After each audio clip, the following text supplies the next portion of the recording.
If you own a business, it's registered with the CIPC. If you're renting offices, they're registered with landlords. But we'll be interested to know where the drug dens of Nigerians are.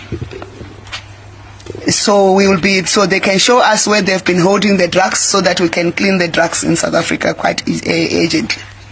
The federal government of Nigeria has described comments made by South Africa's minister in the presidency as derogatory and unprofessional after she rejected Nigeria's compensation demand and asked the country to reveal the locations of alleged Nigerian drug dens in South Africa as xenophobic violence continues to gain momentum. Let's watch.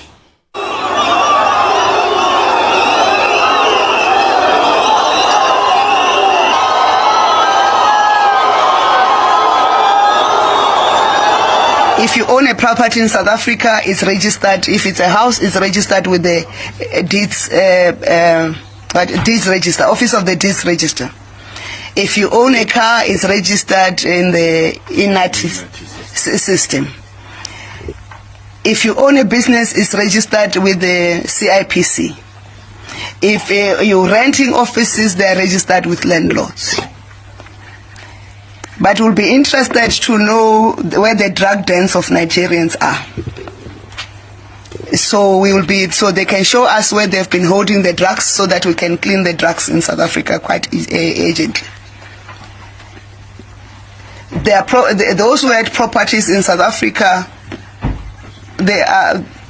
those properties are in the law. Informal squatter camps and informal settlements are never properties because they are illegal in the country. So you are already violating our law if you're going to tell us about a shack in some informal settlement. That's why we have also, as government, approved the PI, what is the protection of, the one that makes sure that when we evict and remove informal settlements, there's no longer going to be informal settlements built in the areas, including the evictions in the informal settlements, in line with our court judgments.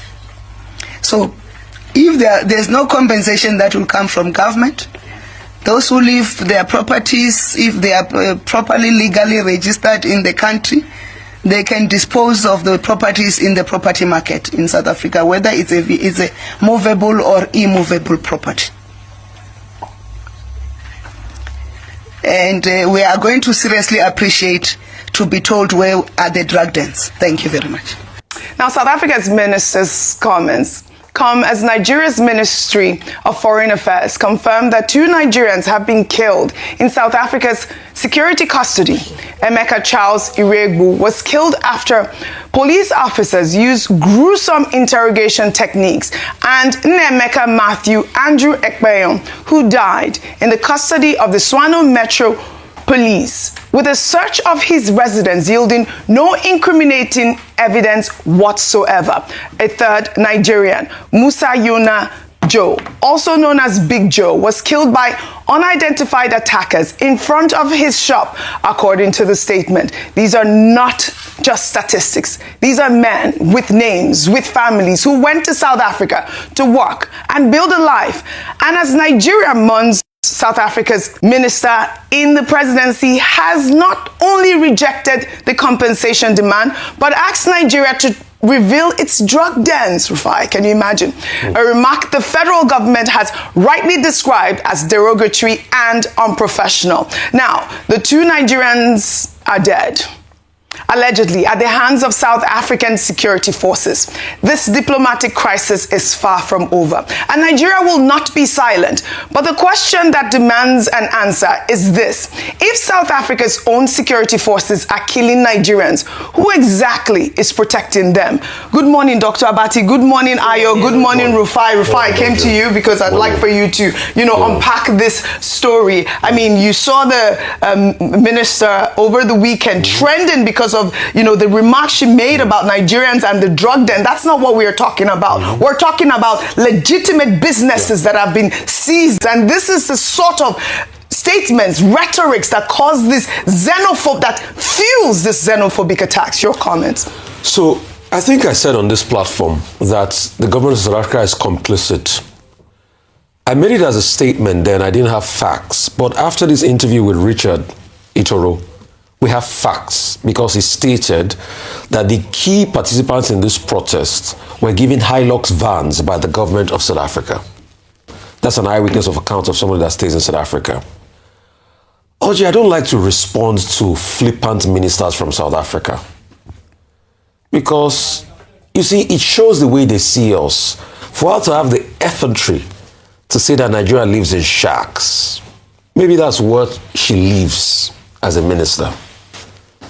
Our entire mindset is a shack itself.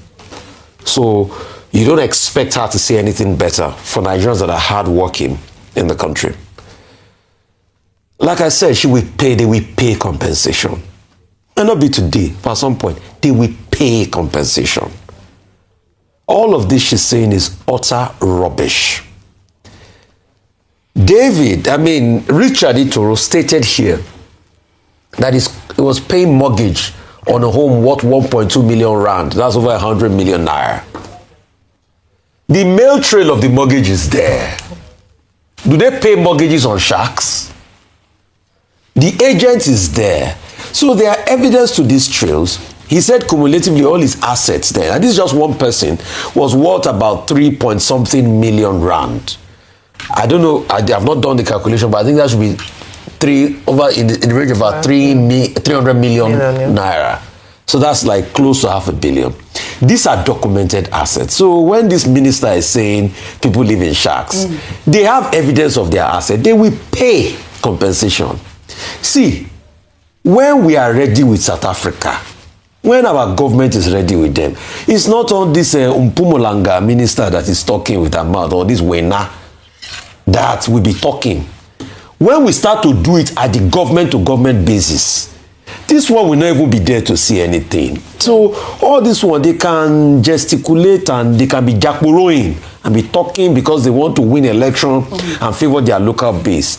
And another thing, Oji, we've come to realize is that most Nigerians, they are not illegals. I asked him again, because there's another narrative. Yeah.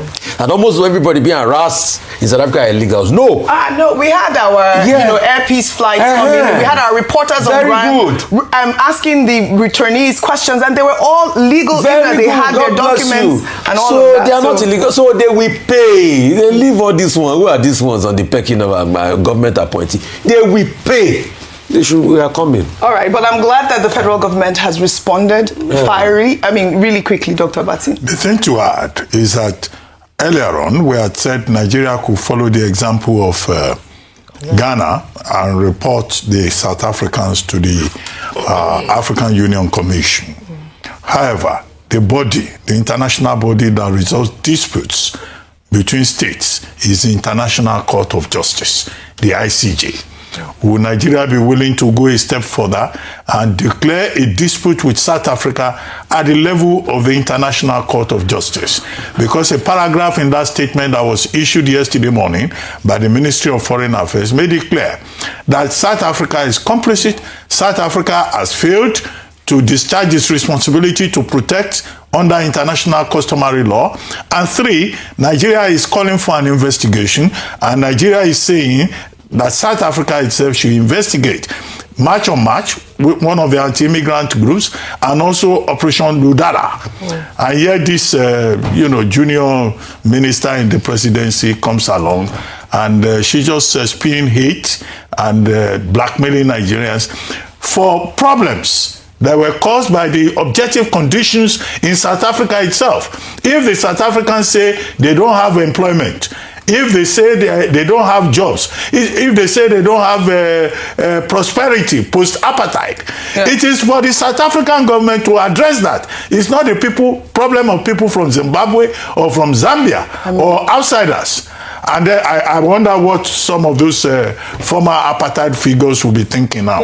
They will say, well, we seem to have been vindicated. Even Donald Trump is likely to say, well, by pulling out what South Africans willing ones out of South Africa, he knew that this is how these South Africans would behave. So the joke is on the South Africa. Absolutely. But the Nigerian government, in the sense of protecting its citizens and pursuing citizen diplomacy, may well go to the International Court of Justice. Because if you are expecting that compensation will be given just like that, the South African government has made it clear it's not going to pay compensation. They are even calling us a country of drug dealers. Yes. What insult? Country of drug dealers. We want justice for those Nigerians that have been killed. 3 of them so far, according to the statement from the Ministry of Foreign Affairs. But we also saw Big Joe. We took that story live here on What's Trending. We demand justice and we need our property back from South Africa, really.